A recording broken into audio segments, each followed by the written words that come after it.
Sebastian Metal Martinez, MMAnytt here in Houston, Texas for UFC 192, where Alan Jouban faces Albert Tumenov. So, I was just asking about your nickname, and that's because it brings me to my first question.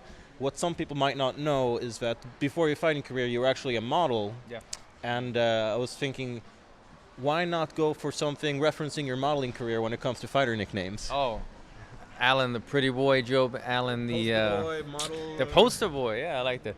Yeah, I wouldn't. I mean, you got to go with what's in your heart, you know. And pretty boy wasn't in my heart, but yeah, Brahma was a thing. You know, I grew up. My grandfather was a big hero of mine, and he raised Brahma bulls. I grew up kind of like spending my summers on his farm, and it kind of like, you know, when he passed away, it was kind of like, you know, just a shout out to him, you know, paid my respects. So it kind of was something that I always had in my head. So I went with the Brahma. But as far as the modeling thing, yeah, I had starting to kind of come full circle these days, actually. But yeah, I had to leave that aside in the beginning of my fight career, build myself as a fighter first, and then, you know, let it trickle in later.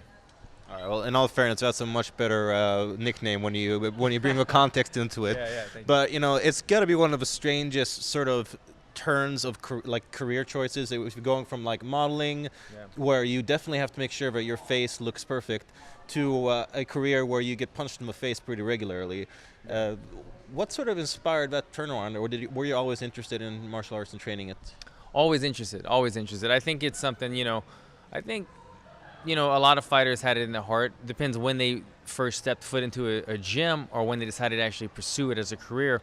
But most fighters have something in their heart that they know that, you know, they've got to do this or they got to try it or something. And that's what it was for me. It was, you know, growing up a huge fan of like, Van Damme and Rocky. And I grew up on Rocky and Bloodsport and things like that. And for me, it was just like, I never stepped foot into a gym until I moved to LA 10 years ago. And before that, I just was doing something else in my life. The opportunity to do some modeling came up, moved to New York, and I went and did it. And it was something that was great, but it wasn't me pursuing what I really had in my heart. And so when I moved to LA, I joined a Muay Thai gym, and after that I kind of figured out this is what I really love to do. And the climb was real fast. You know, I wanted to fight a couple months later, and then I wanted to continue fighting, and from there, you know, I became a professional fighter. And now I'm at the point now, obviously, in the UFC where I could pursue it full time, and that's what I've, you know, always dreamed of doing.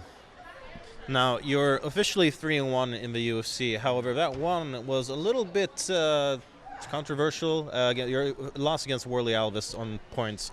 It was a fight that was very close, and you know there is a little bit of a stigma that if you fight a Brazilian in Brazil, you got to be careful if it goes to the judges. I was thinking, looking back at that fight, like, what are your thoughts on it? Like, do you feel like you deserve to win that decision? Yeah, I mean, it's not a fight that I dwell over or anything like that. I don't really live in the past in that sense that I'm angry. I'm not mad at him personally, but it is something that when it comes to rankings, when it comes to financially how much I'm getting paid or where I'm seated on a card, you know, I don't think about it as a bad thing because I got kind of robbed. But this is a business. You know, UFC is a business, and if I would be 4-0 right now, maybe I'd be in the top 15 right now. Maybe I'd be fighting on the pay-per-view card rather than the prelims. Maybe I'd be getting paid more money. You never know. So when it comes to that sense, and people do bring it up, I do have to defend myself, and I do have to say, yeah, you know, 11 out of 12 media outlets scored me winning that fight. The judges saw it another way. I was in his home country. The fans are very passionate, and so that's what kind of swayed them to give him the deciding round, which is the second round. But all in all, it's not something that I dwell over. But if it is brought up, it is something that, as not only a fighter but a businessman, I need to look out for my career. And doing so, I do say that, yeah, you could look at me from a matchmaker standpoint, from Joe Silva's standpoint, and say, you know what, Alan has that one loss, but it was a robbery. So he's actually 4-0 in the UFC, and that makes a big difference, having that, you know, that zero behind your name, that, you know, undefeated in the UFC.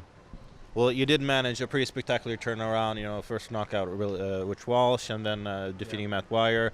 Now you're facing a very tough fighter. Albert Tumenov has got 3 straight wins. What are your overall opinions of him as a fighter? I respect him, man. He's the kind of guy that, you know, he really gets me up for a fight.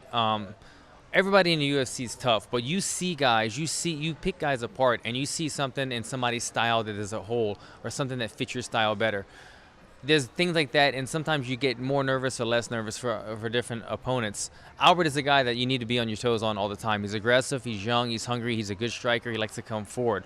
All those things combined is a clash of my style because I do a lot of the same things. So it's an exciting fight, and it's one that we know that anybody who makes an error, it could be lights out for them at any point. So it's a fight that I've really had to kind of get my coaches and my manager and everybody and come together as a team and really formulate a good game plan and a strategy and try to stay focused this entire camp to be able to execute whoever's going to be the better man that night. Just, it's all about executing. So it's a good fight, man. I respect him as a fighter.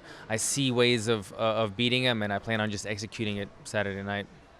Yeah, I mean, like I said, extremely exciting matchup, and I feel that, like, style-wise, and since you're both coming off win streaks and you both have a lot of first-round knockouts, on a lesser card, this could easily be on the main card, and probably should, but obviously this is a monster of a card, so unfortunately it's not happening.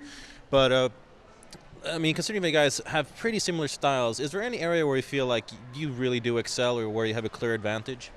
Well, he has good kicks, but I think I'm the better kicker. I think I'm the quicker striker as well. We both have areas that, if he wants to fight quick, then he can fight quick, but he likes to throw hard. And when I want to, I'm just kind of the same way. When I want to pop my jab, I'm good at it. But when I would like to try to take a guy's head off, that's what I go for. So I think it's going to be a bit of a chess match. Is who's going to use their footwork and utilize the angles, who's going to go for the kill, and see who gets the win right there. But yeah, I see that he likes to overextend a lot on it. He likes to really go for the kill, and I look to capitalize on that.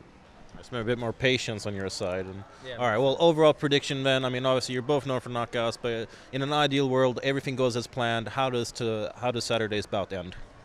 Well, I'm always looking for a finish, no matter what. I don't care if it's a wrestler or a striker. This is an exciting striking matchup, so you would think there would be a knockout.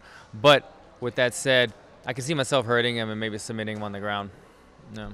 I mean, I don't think anyone would say no to a first UFC submission from Alan Jouban. All right, well, Sebastian Melo Martinez here with Alan Jouban, who faces Albert Tumenov Saturday at the UFC 192. Thank you very much. Thank you, guys.